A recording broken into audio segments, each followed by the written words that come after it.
안녕하세요, 사입니다. 오늘은 안동시 동쪽 낙동강변에 있는 임청각을 살펴보러 왔습니다.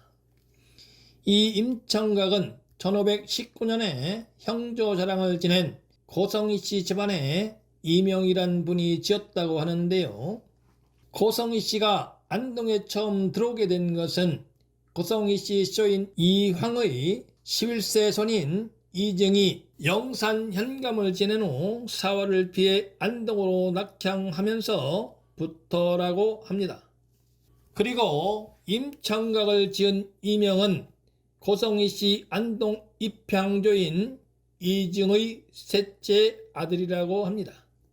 또한 이 임청각의 이름이 드높은 것은 일제강점기에 대한민국 임시정부 초대 국무령을 역임한 이 상룡과 부인 김우랑여사를 비롯한 11명의 독립유공자를 배출하였기 때문입니다.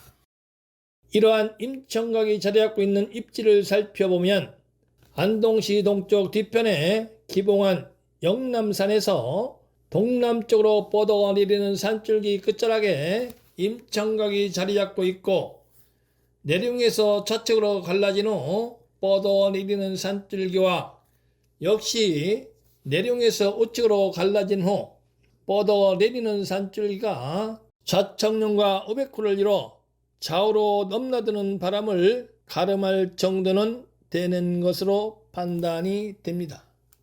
그리고 앞은 낙동강을 마주하고 있으므로 앞에서 불어오는 바람을 막기는 미흡한 부분이 있어 보입니다.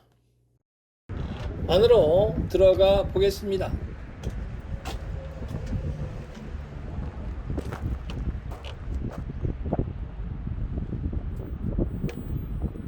좌측에 보이는 건물은 형태로 보아 바깥으로 보이는데요.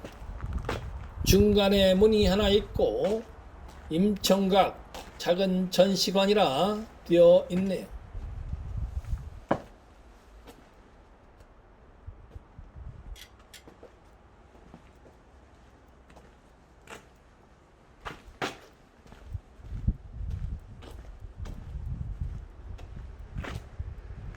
안쪽으로 들어서니 임시정부 초대 국무령을 역임한 이상룡의 사진이 걸려있고,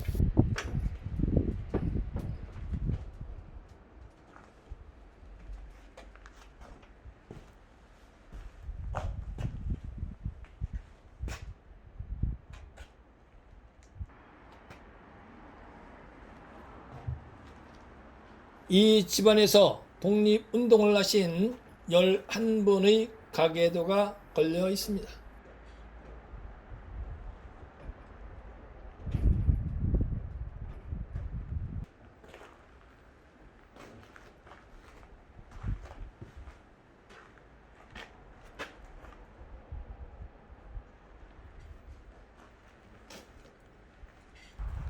위쪽으로 올라가 보겠습니다. 마당에 우물이 있고 우측에 작은 방이 하나 있는데요. 이 방은 일명 우물방이라고 부른다고 합니다.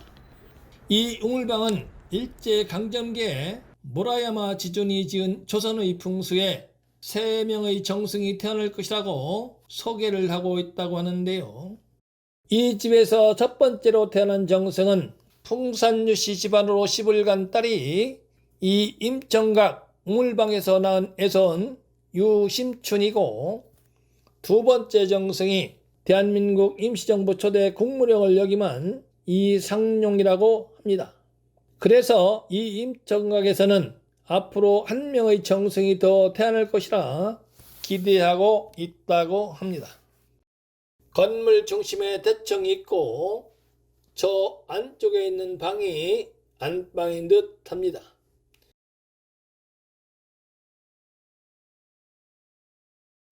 이 임청각은 쓸룡자 형태로 지은 99칸의 집이었다고 하는데요. 현재는 50칸 정도가 남아 있다고 합니다.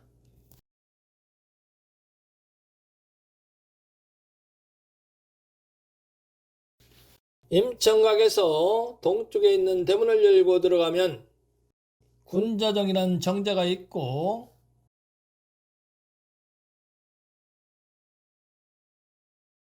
작은 못도 만들어 놓았습니다.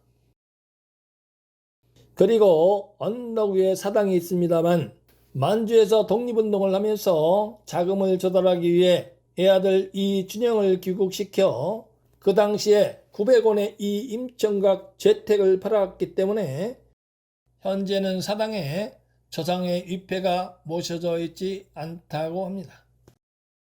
이제 뒤쪽 산으로 올라가 임청각으로 입수가 되는 산줄기가 있는지 살펴보겠습니다.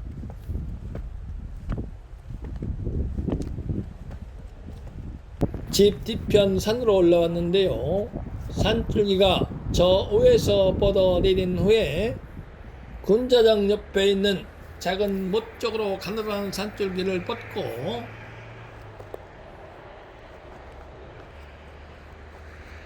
우측으로 방향을 전환한 산줄기가 경사를 이루면서 뻗어내리다가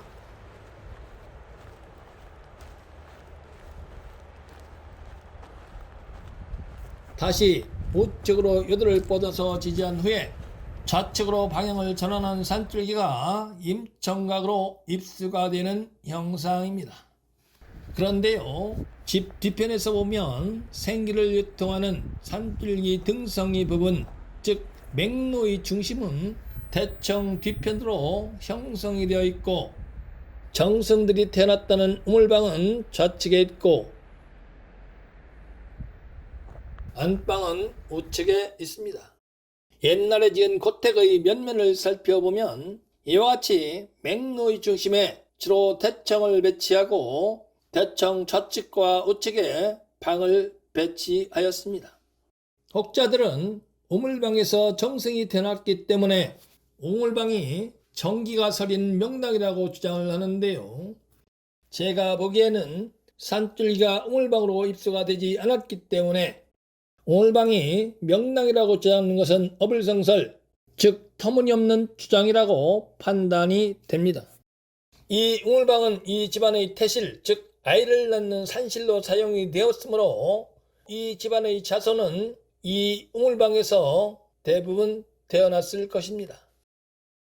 그리고 임청각 대문 밖의 형상을 살펴보면 대문 앞부분이 좌측과 우측에 비해서 높습니다. 즉 대문 앞 높은 부분이 물이 좌우로 흘러내리는 분수령입니다.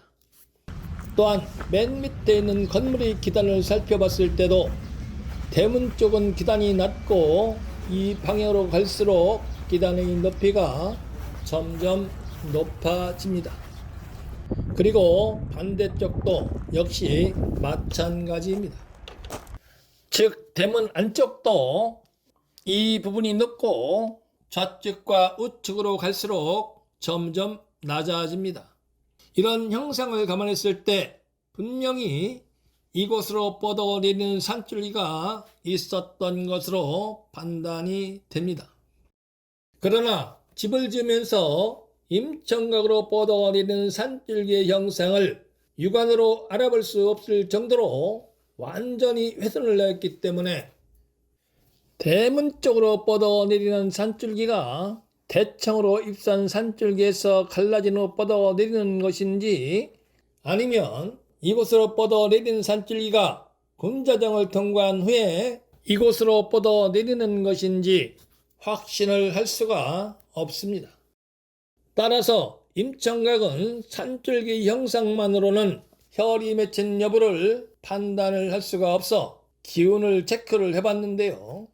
임청각 안채에 혈이 맺혔다고 보기에는 약간 무리가 있는 것으로 판단이 되었습니다만 혈이 맺힌 여부보다 더 중요한 것은 이 임청각은 약 500년 정도의 역사를 가지고 있으며 보물 제182호로 지정되어 있는 전통적인 양반가옥으로 사료의 가치가 높고 또한 이상룡을 비롯한 일가족이 애국 애족의 숭고한 정신으로 독립운동에 전력을 다한 거룩한 발자취는 무사람들의 귀감이 되고 칭송을 받아 마땅하다 싶습니다. 이제 올해의 마지막 주로 접어들었습니다. 구독자님 모두 힘내서 좋은 결실을 거두는 5월이 되시기 바랍니다.